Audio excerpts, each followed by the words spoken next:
Bonjour, bonsoir et bienvenue à Droit des Réponses. Droit des Réponses est votre magazine dominical sur Equinox Télévision qui fait le round-up des principaux sujets d'actualité qui ont retenu l'attention de la presse au cours de la semaine qui s'achève. Accrochez-vous bien car ce programme sur Equinox TV ainsi que son intrépide journaliste ne seront plus à l'écran avant septembre prochain. C'est le verdict implacable du Conseil national de la communication. Lors de sa 43e session ordinaire tenue le 8 août 2024, le CNC a frappé fort. Duval Fangwa, l'animateur vedette de cette émission et son émission emblématique Droit de réponse se retrouve suspendu pour un mois. Presse en danger au Cameroun, péril sur la liberté d'expression au Cameroun. Depuis quelques semaines, les fondamentalistes du pouvoir déploient un harcèlement sans retenue contre la télévision privée Equinox. Des pressions sont mises sur l'un des rares médias qui ne souscrit pas à la pensée unanimitaire de Yaoundé. Le régime ne cesse de multiplier des notes d'observation contre le média. Ce n'est peut-être pas la première fois, mais cette fois-ci, les choses sont un peu plus agaçantes et révoltantes pour nous autres qui suivons de près la vie du média. Alors que la chaîne ne reçoit qu'un simple avertissement, notre cher journaliste et son émission phare sont mis sur la touche comme des champions déchus. Après 2 ans d'absence sur la liste des contrevenants, Equinox Télévision fait son retour fracassant sur le devant de la scène réglementaire. Lors de cette même session mémorable du 8 août 2024, la chaîne a écopé d'un avertissement, tandis que Duval Fangwa et son émission dominicale se voient condamnés à une pause prolongée. Mais pas de panique, ils pourront revenir en force dès septembre prochain. Restez à l'affût pour découvrir toutes les raisons derrière cette décision retentissante du régulateur au Cameroun. Nous pensons que cette pression rentre dans un processus qui vise la fragilisation de ce média critique avant les élections présidentielles. À coup sûr, il leur faut éliminer très tôt ces médias qui ne souscrivent pas à la pensée unique de l'ancien parti unique. À défaut d'obtenir sa fermeture, le régime voudrait certainement se contenter de l'autocensure en le fragilisant moralement. Maintenant, incapables de passer par ce qu'ils savent faire lorsqu'ils veulent neutraliser des têtes gênantes, ils ont décidé de procéder par des prétextes en passant par un organe qui se dit indépendant. La sanction contre le journaliste Duval Fangwa et son émission Droit de réponse est l'un des premiers coups lancés par les fondamentalistes contre le média. Tout ceci sur la base des fallacieux prétextes utilisés par un organe complètement à la solde du renouveau qu'il a créé pour réprimer insidieusement les libertés, dont la liberté d'expression au Cameroun. Un organe dirigé à coup sûr par des carriéristes dont l'agir est conditionné par le seul désir de plaire et d'obéir à ceux qui les ont faits et qui peuvent les défaire à tout moment.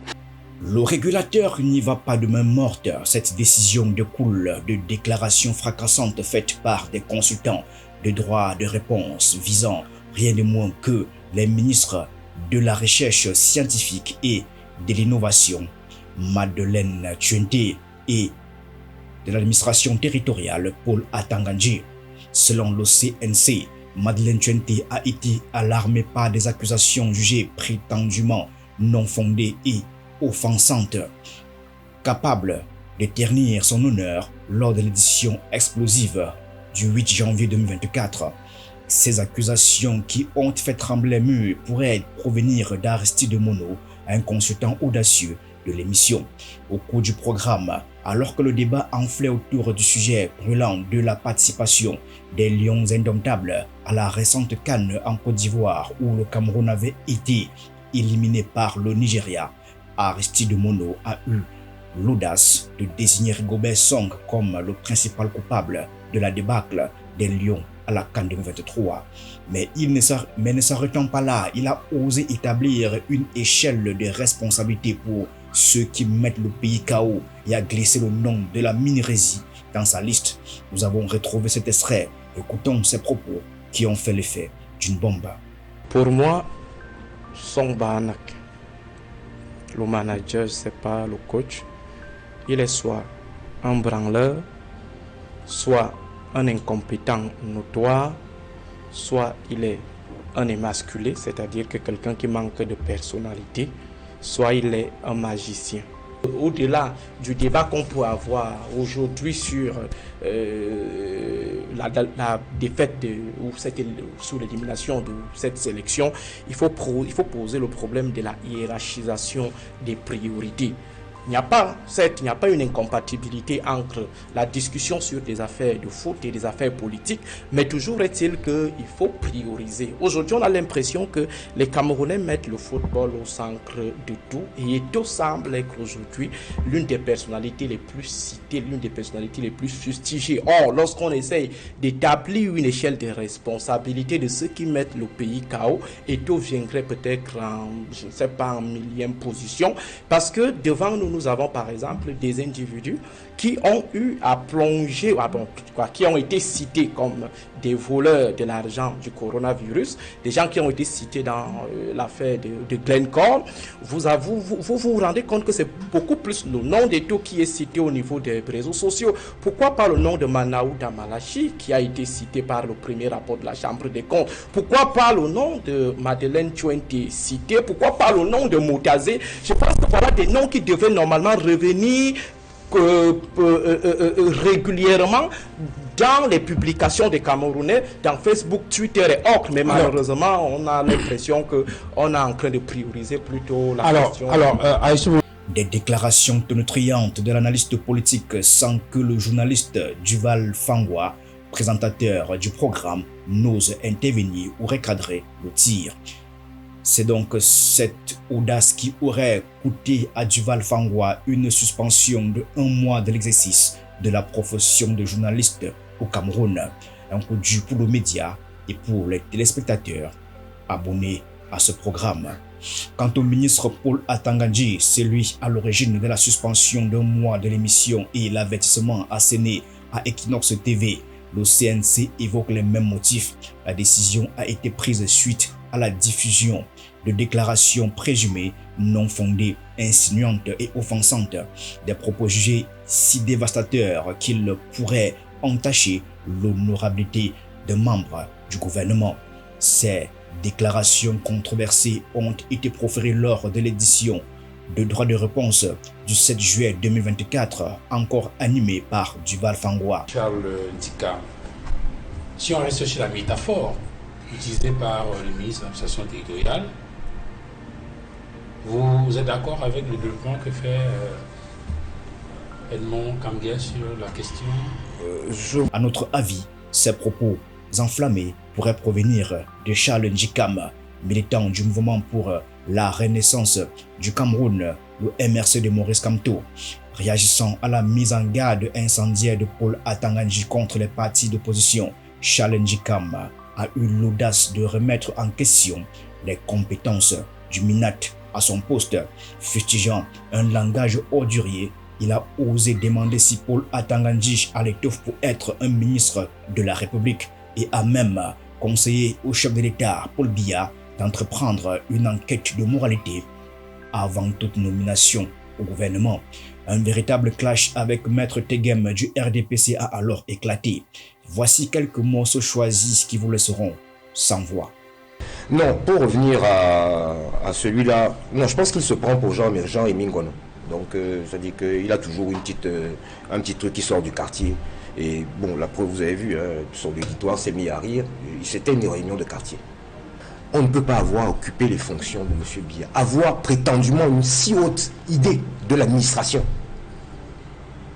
et s'entourer de personnages controversés comme celui-là.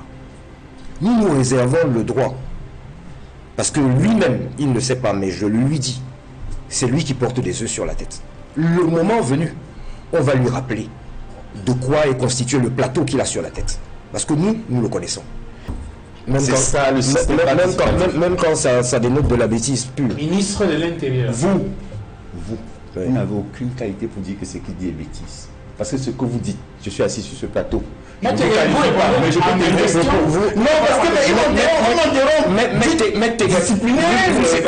vous aimez apprendre la France en exemple et vos études ou vos séjours en France. a-t-il l'étoffe d'un ministre de l'Intérieur?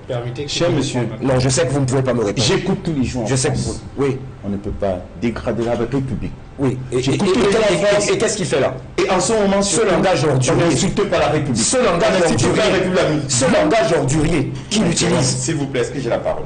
J'entends J'entends tous les jours, on dit en France, on n'insulte pas un ministre de la République.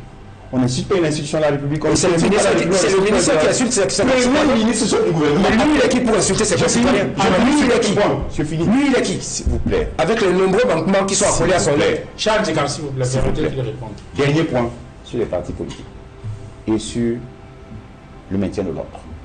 Parce que vous dites qu'il est devant le gouverneur. Il est dans son rôle. Le maintien de l'ordre appartient aux autorités administratives. 90/055. Sur la même table, il y a eu Atangandji, il y a eu le ministre de l'administration territoriale. Il a venu casquette. Monsieur. C'est un DJ, il suit.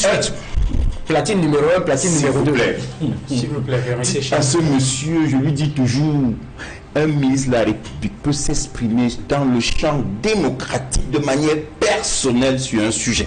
Un ministre de la République peut, à l'occasion d'un événement, d'une rencontre, former l'opinion publique.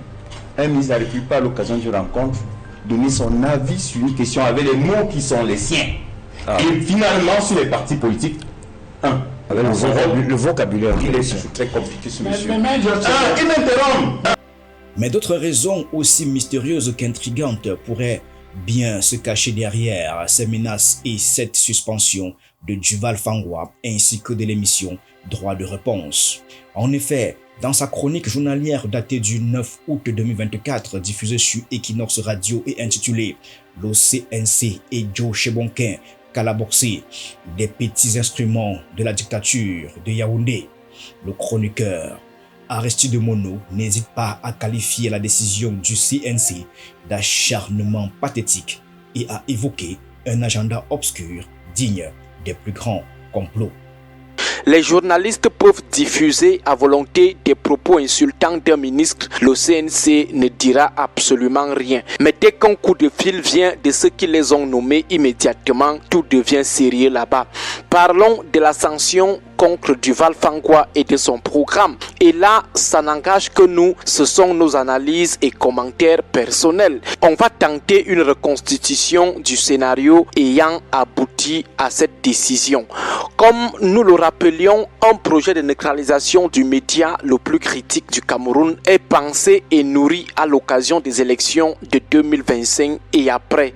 Il faut donc des prétextes. Le prétexte, dans le cas d'espèce, c'est l'émission Droit de réponse du 7 juillet 2024 qui avait sur sa table deux thématiques gênantes pour le régime: l'homosexualité de la fille unique du président et la sortie désobligeante et insultante du ministre de l'administration territoriale à l'endroit de deux opposants. Equinox est la seule chaîne de télévision ayant organisé un débat sur la fille du président.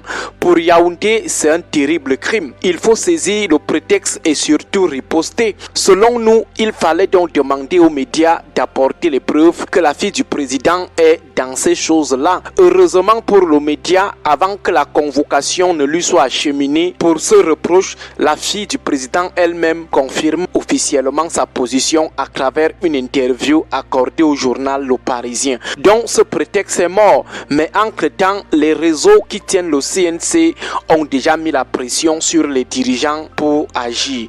D'après Aristide Mono, le CNC serait manipulé comme une marionnette par les officines du pouvoir à Yaoundé. Coincés dans un imbroglio sans fin, ces dirigeants se voient contraints de se rabattre sur une affaire aussi floue qu'incompréhensible, celle du ministre de l'administration territoriale. Écoutons-le une fois de plus. Le reproche fait aux journalistes, c'est d'avoir laissé les panélistes dire que le ministre de l'administration territoriale souille la fonction ministérielle avec ses attaques de bas étage contre les opposants qui sont d'abord des professeurs d'université et députés, des hommes respectés et respectables dans ce pays. Et aussi d'avoir parlé d'un autre ministre qui insulte régulièrement les Camerounais sur les réseaux sociaux.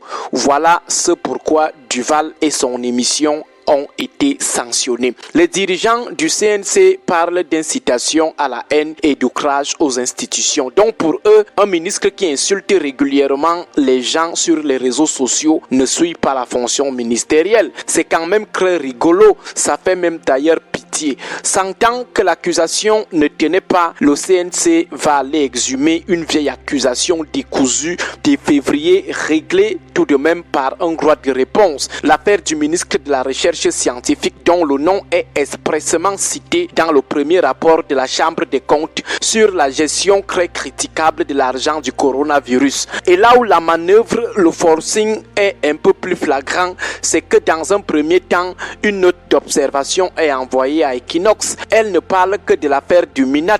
2 jours après, sans un nouvel antécédent, la note d'observation est curieusement transformée en convocation et sentant qu'elle est vide, le CNC va aller exhumer une affaire close en février. Certainement, les réseaux qui tiennent les dirigeants du CNC l'ont menacé d'avoir envoyé une note d'observation en lieu et place d'une convocation qui leur permettrait de commencer à régler leur compte à un média qu'ils comptaient neutraliser avant la présidentielle. Un retour en arrière nous révèle qu'en avril 2022, la même émission avait été suspendue pour 1 mois par le CNC, entraînant dans son sillage son présentateur de l'époque, le charismatique Cédric Noufélé. Jusqu'alors, Equinox TV brillait comme une étoile filante et échappait habilement aux griffes du régulateur des médias. Mais voilà qu'après 2 années de tranquillité précaire, la télévision se retrouve une fois de plus sur la liste noire des médias contrevenants dressée par le CNC en août 2024. En effet, à l'époque, sous la direction de Cédric Noufélé, aujourd'hui à Radio-Canada, le programme avait été mis sur la touche pour 1 mois entier, entraînant dans sa chute le présentateur et le patron de la chaîne, Séverin Tchunke. À Cédric Noufélé, le CNC lui reprochait le manque d'encadrement des panélistes qui aurait conduit à la diffusion de propos inappropriés le 27 février 2022 dans son programme des débats. Le régulateur n'avait pas manqué de souligner qu'il avait également laissé Séverin Tchunke s'exprimer lors de l'édition du 21 mars 2022. Selon le CNC, le patron d'Equinox avait alors proféré des attaques aussi cinglantes qu'inacceptables à l'encontre des institutions de la République. En guise de cerise sur le gâteau des reproches, le présentateur du JT d'Equinox avait osé diffuser le 17 mars une vidéo datant du 6 octobre 2020 pour illustrer des menaces présumées d'un sous-préfet de la région de l'Ouest à l'égard des enseignants en grève. Autant de bombes à retardement qui avaient mis le gendarme des médias dans tous ses états. Voilà donc le CNC qu'on dit être indépendant avec des hommes qui peuvent agir souverainement. Voilà des accusations insolites utilisées pour abattre un média blacklisté. Mais ce qui nous désole, nous autres, dans cette affaire, c'est le manque de personnalité de beaucoup de personnes en charge des structures dites indépendantes au Cameroun. Néanmoins, la route tourne. Un jour, nous nous regarderons dans les yeux dans ce pays. Beaucoup, toute honte bue, seront incapables de dire un mot, les petites mains de la dictature. Mais la fureur du CNC ne s'est pas arrêtée à Equinox. La menace a également plané comme une épée de Damoclès au-dessus de Canal 2 International et Cam10 suite aux déclarations enflammées des militants du MRC contre Paul Atangandji. En effet, après la sortie du Minat le 3 juillet 2024, ces chaînes de télévision ont osé aborder le sujet brûlant lors de leur émission dominicale, invitant les militants du MRC à s'exprimer. Bien que le CNC n'ait pas précisé les propos jugés excessifs dans son communiqué, nous avons déniché pour vous quelques perles des échanges adressés au ministre de l'administration territoriale. Sur Canal 2, par exemple, dans l'émission Canal Presse animée par Albertine Bidjaga, Pierre-Emmanuel Bignam n'a pas mâché ses mots, traitant le ministre Paul Atangandji de plaisantin et de clown.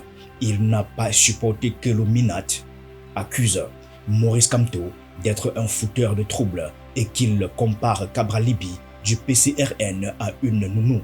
Avant de plonger dans les déclarations du secrétaire général adjoint du MRC. Je vous invite à découvrir ce reportage de Canal 2 International afin de mieux comprendre le contexte explosif qui entoure ces sanctions et menaces du CNC contre les organes de presse et les acteurs médiatiques au Cameroun. On écoute le reportage. Les élections, quand elles seront organisées, vont se dérouler. Et ceux qui vont tenter de perturber ce processus, je crois qu'ils vont regretter d'avoir même pensé dans leur vie entrer dans le jeu politique. Dans le viseur de Paul Atangandji, 3 leaders politiques identifiés ici comme fauteurs de troubles. D'abord Maurice Kamto qu'il met en garde sur un éventuel trouble à l'ordre public en 2025, mise en garde motivée par un récent point de presse controversé du leader du MRC. Je voudrais répondre à celui qui a dit qu'il va mourir et les autres vont arranger le pays. D'abord, il n'a pas besoin d'attendre 2025 pour mourir. Il habite à Santa Barbara. Il peut aller au marché et tout, lui acheter une corde et se donner la voix tranquillement. C'est lui qui a dit ouvertement qu'il ne prendra pas aux élections législatives et municipales. C'est lui hors jeu. Il n'y a aucune complaisance à cela. Le rouleau compresseur est également dirigé vers les députés Jean-Michel Ninche, soutien de Maurice Kamto, et Cabral Libi, dont la légitimité à la tête du PCRN est fortement remise en question depuis quelques mois. Pour Paul Atangandji, le débat à ce sujet est tranché. Konaré Robert est le légitime propriétaire et le mandataire social de ce parti. Donc l'autre était l'amour qui était là pour garder le bébé. Alors quand le propriétaire va en voyage, il revient, il dit non, moi mon enfant, on dit que c'est déjà bon. Non, c'est même. Les médecins vont dire, on va faire l'ADN à l'hôpital, on va faire des ADN. Pour voir si effectivement vous êtes le père légitime. Et quand on va faire les ADN c'est au Minac. Et on va trouver la vérité.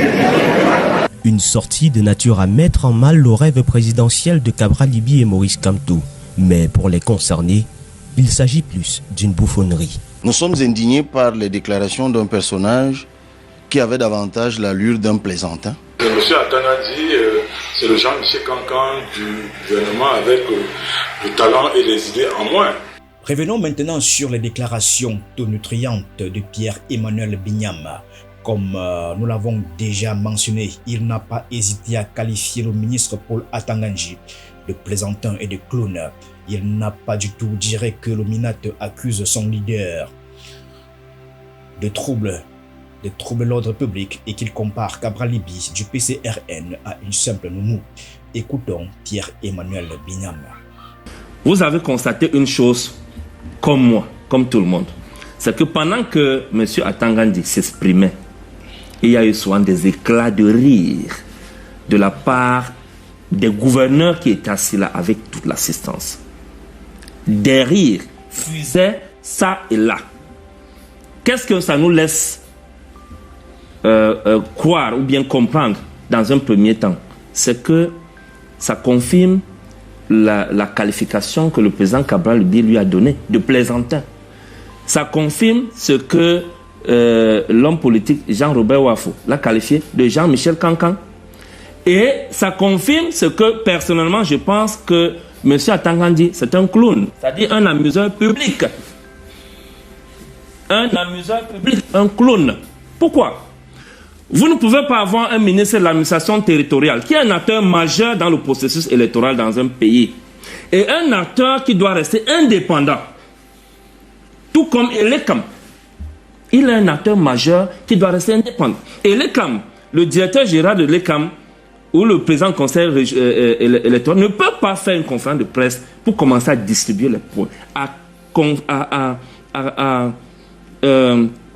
qualifier les uns pour des nounous, estimant que les partis politiques, ils étaient seulement là pour garder les enfants et ces partis ne les appartiennent pas. Quand la maman revient, l'enfant appartient à la maman. Et qualifier d'autres de troubles à l'ordre public et d'avoir tiré une balle eux-mêmes dans leurs pieds. Est-ce qu'il est la loi électorale? Est-ce qu'il est le conseil constitutionnel pour valider ou invalider la candidature de tel ou de tel?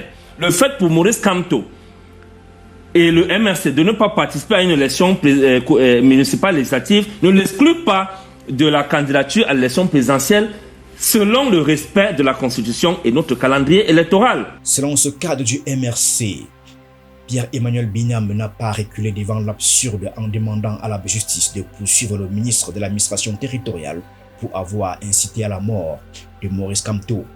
Il affirme sans détour que la sortie du MINAT est tellement inopportune qu'elle fait rire toute la galerie et que les actes de Paul Atangandji relèvent tout simplement de l'amusement public, une véritable farce. Ces menaces contre Cabral Libye et Maurice Kamto ne passeront pas, affirme Pierre-Emmanuel Bignam.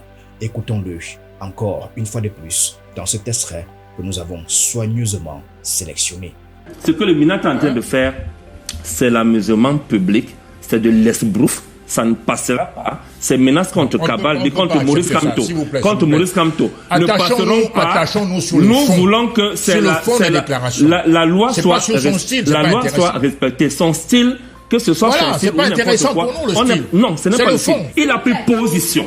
Il a disqualifié Maurice Kamto du jeu électoral. Il a disqualifié Cabral Libye du jeu électoral et de son parti politique. Il n'a pas à le faire. On va continuer. Le président. Pour la chance, s'il vous plaît. Tu es en train de passer le temps à m'empêcher de m'exprimer.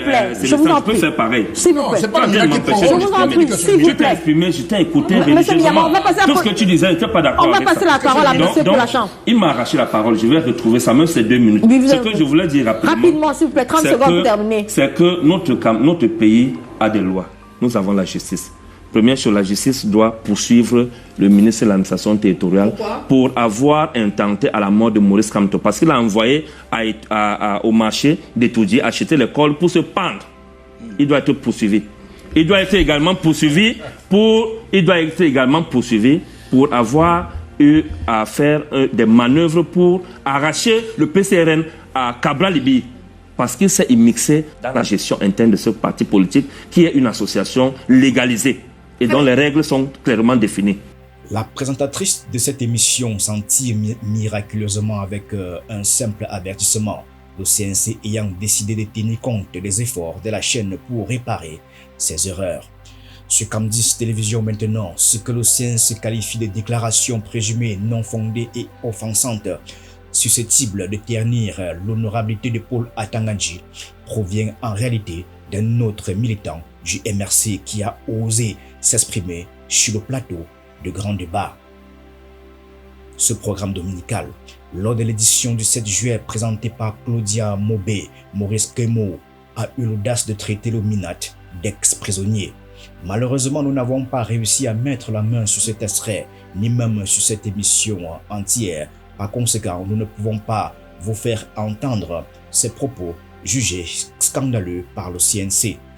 Quoi qu'il en soit, la chaîne et sa présentatrice s'en sortent avec un simple avertissement. Voilà, chers abonnés, c'est ici que se termine cette autre aventure médiatique qui a cette fois-ci mis en lumière les sanctions et menaces du Conseil national de la communication à l'encontre des médias et des professionnels du secteur. Les élections approchent à grands pas au Cameroun et l'État brandit déjà un fouet pour mater quiconque oserait proférer des injures sur les plateaux de télévision et les radios. Attention, prendre la parole sur un plateau télé ou une radio au Cameroun est devenu aussi risqué que de traverser un champ de mines. Alors, tournez vos langues. Tournez votre langue au moins 3 fois dans votre bouche avant de dire quoi que ce soit. À très bientôt pour une nouvelle analyse brûlante de l'actualité de notre cher et beau pays, le Cameroun.